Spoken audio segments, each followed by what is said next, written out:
Howdy, Ags special podcast tonight. Quick one though, and I had to jump on here real quick because the Kool-Aid started flowing today, hard and heavy.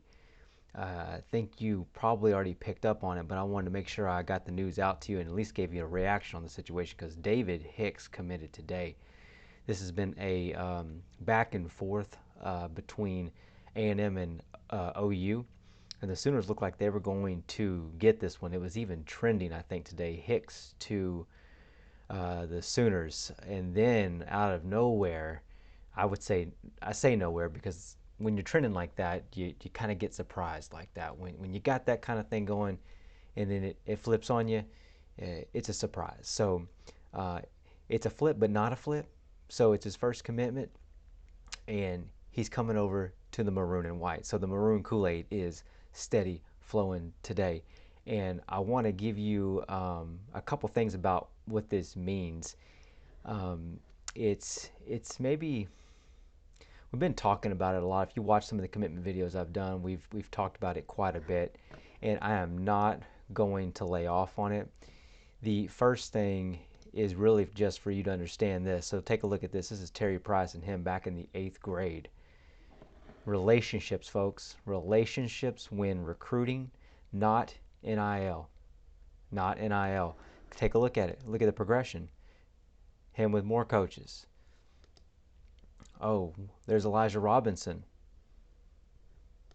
And then you got the commitment with Terry Price. Is this any surprise?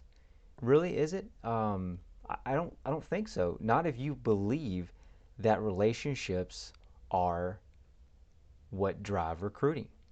If you think NIL drives recruiting, you'd be maybe, yeah, you could make a case, but it's not the number one thing. It just isn't.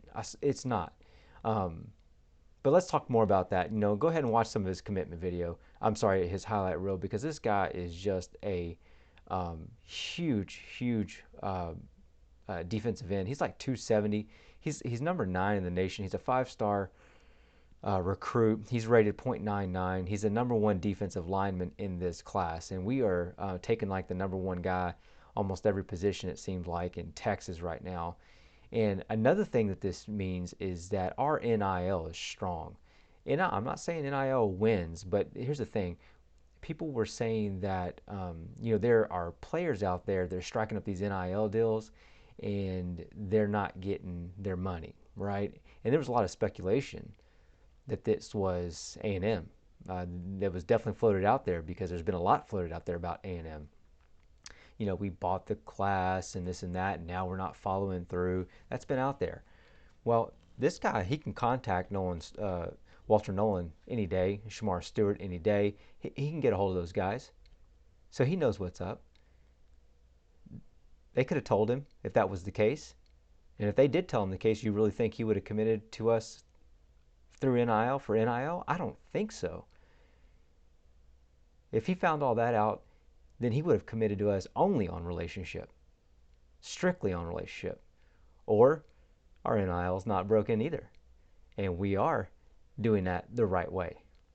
So, lastly, it's important to understand we're playing the long game, and we're not likely to get the number 1 class this year. We're just not going to take that many guys. We've talked about that here. We're going to take a very select quality. We're going to take hopefully a half a handful, maybe a handful of 5-star guys, a wide margin, probably of 4-star guys, and then a high-end 3 stars.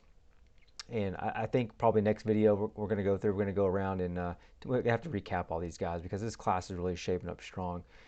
And it's definitely going to make some waves. This made some waves for sure. So, Anthony Hill took notice, the linebacker, number 1 linebacker in Texas that just committed, about a month and a half ago at the pool party.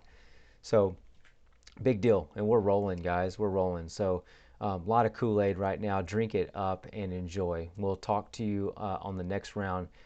Thanks and gig 'em.